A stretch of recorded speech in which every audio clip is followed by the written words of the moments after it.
Assalamualaikum warahmatullahi wabarakatuh. Bismillahirrahmanirrahim. Alhamdulillah wassalatu wassalamu ala sayyidina Muhammad wa ala alihi wa sahbihi ajmain.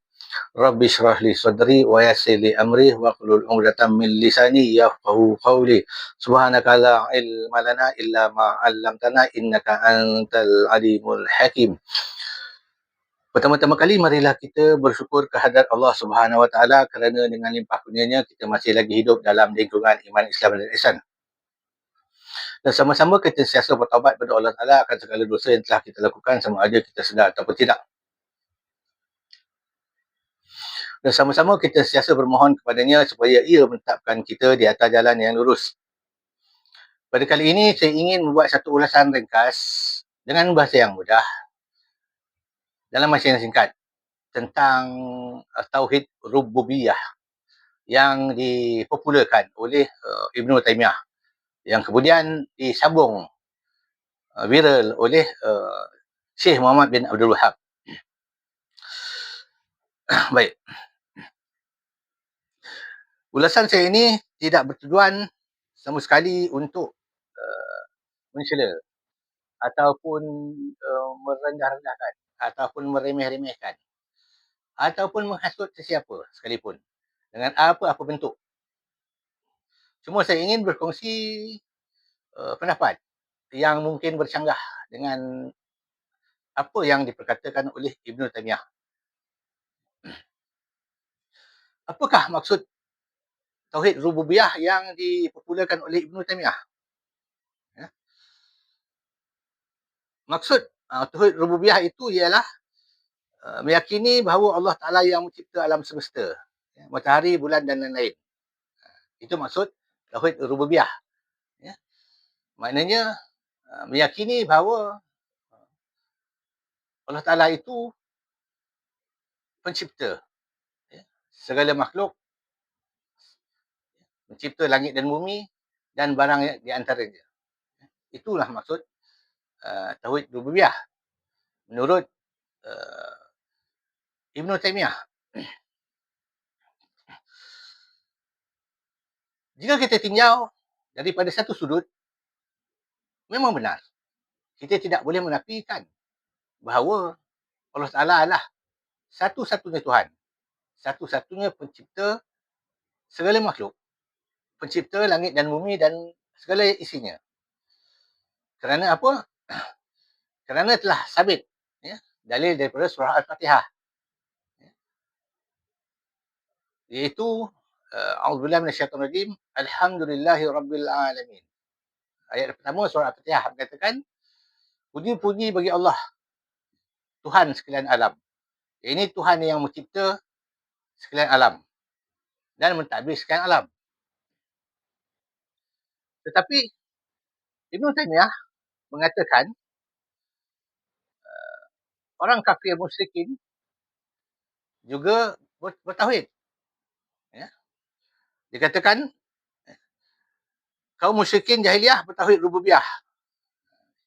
Mereka mengakui bahawa Allah Ta'ala itulah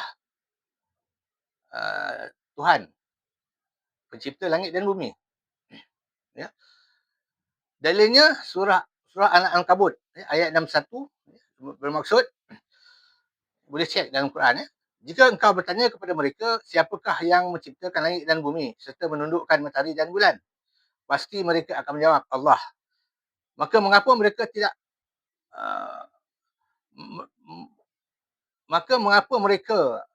dipalingkan? Artinya, orang musyrikin Mekah juga bertauhid. Iaitu mengakui bahawa Allah Ta'ala itulah pencipta langit dan bumi. Baik. Di sini kita lihat ada sedikit mungkin kita katakan kekeliruan ataupun salah faham yang mengatakan orang musyrikin itu bertauhid. Bahkan dikatakan orang kafir juga bertauhid. Kenapa saya katakan ada sedikit kekeliruan ataupun salah faham? Kerana maksud tauhid itu ialah mengesahkan Allah. iaitu mengesakan zat, sifat, asma' dan af'al Allah. Dengan arti kata yang lain, zat, sifat, asma' dan af'al Allah Ta'ala itu tidak bersyarikat ataupun tidak bersekutu dengan yang lain. Tidak ada duanya. Ataupun tidak ada zat ataupun sifat, asma' dan af'al yang lain daripada Allah Ta'ala yang menyamai akan zat, sifat, asma' dan af'al Allah. Ini dijelaskan dengan panjang lebar dalam ilmu tauhid, iaitu sifat 20. Jika sesiapa yang mengaji ataupun bertalaki sifat 20, mereka akan tahu. Yang tidak mengaji bukan tidak akan tahu. Yang sebenarnya apabila disebut, ya, jika engkau bertanya kepada mereka, siapakah yang menciptakan langit dan bumi serta menundukkan matahari dan bulan, pasti mereka akan menjawab Allah. Artinya, setiap manusia itu mempunyai naluri bertuhan. Mempunyai naluri ada pencipta. Ada sesuatu kuasa yang menguasai akan alam atau makhluk. Naluri bertuhan ini ada pada, boleh dikatakan pada semua manusia. Baik di Asia ataupun sampailah ke Amazon. Mengakui bahawa ada suatu kuasa supernatural yang menguasai makhluk. Tetapi mereka tidak tahu siapakah supernatural itu yang sebenarnya. Yang mengetahui hanyalah orang Islam ataupun orang yang menerima agama daripada langit. Ya? Bahawa satu-satunya Tuhan yang mentadbir, mencipta adalah Allah. Di sini kekeliruannya ataupun salah fahamnya, maaf cakap, Ibn Taymiyah dan juga Syekh Muhammad bin Abdul Wahab. Dan juga bagi mereka-mereka yang berpegang kepada pendapat ini. Dengan arti kata yang lain, tidak boleh membezakan apakah maksud tauhid dan maksud naluri bertuhan. Yang bertauhid adalah orang Islam. Mengakui adanya Tuhan, iaitu Allah yang mencipta langit dan bumi. Dan mengakui bahawa Allah Ta'ala itu esa daripada segi zat, sifat, asma' dan af'al. Orang-orang yang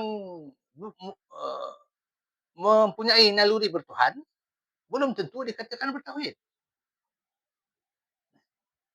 Kerana orang-orang primitif di dalam hutan belantara, contohnya di Amazon, ataupun di sebelah sini, contohnya di Papua New Guinea ataupun dan sebagainya, mereka percaya bahawa mereka ni dikuasai ataupun ditadbir oleh suatu kuasa yang supernatural. Dan ada yang berfaham animisma, iaitu percaya bahawa roh nenek moyang contohnya berkuasa mentadbir mereka, berkuasa mencipta. Inilah yang dikatakan naluri bertuhan.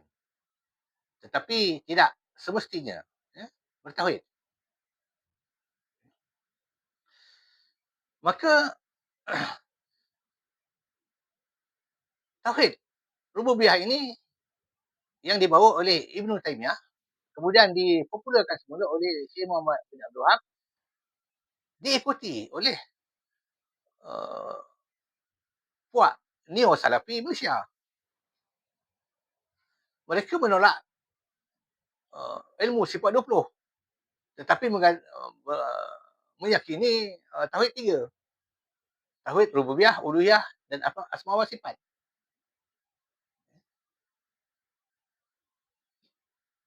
Jadi, hendaklah kita faham. Jangan kita sembrono taklid buta. Kerana neo-salafi Malaysia menolak taklid. Mereka mahu berhujah, mahu berdalil bukti. Tetapi bukti yang ditunjukkan oleh uh, Ibnu Taimiyah dan Syekh Muhammad bin Abdul Wahab adalah bukti yang tidak menepati apa yang mereka katakan. Ya. Yang ini dalil yang menunjukkan naluri bertuhan, mereka katakan itu dalil tauhid. Ini yang saya sebut tadi kekeliruan ataupun salah faham bagi Ibnu Taimiyah dan Syekh Muhammad bin Abdul Wahab. Tidak ada sebab untuk dikatakan Syekh Muhammad bin Abdul Wahab dan Ibnu Taimiyah tidak boleh dikritik. Kerana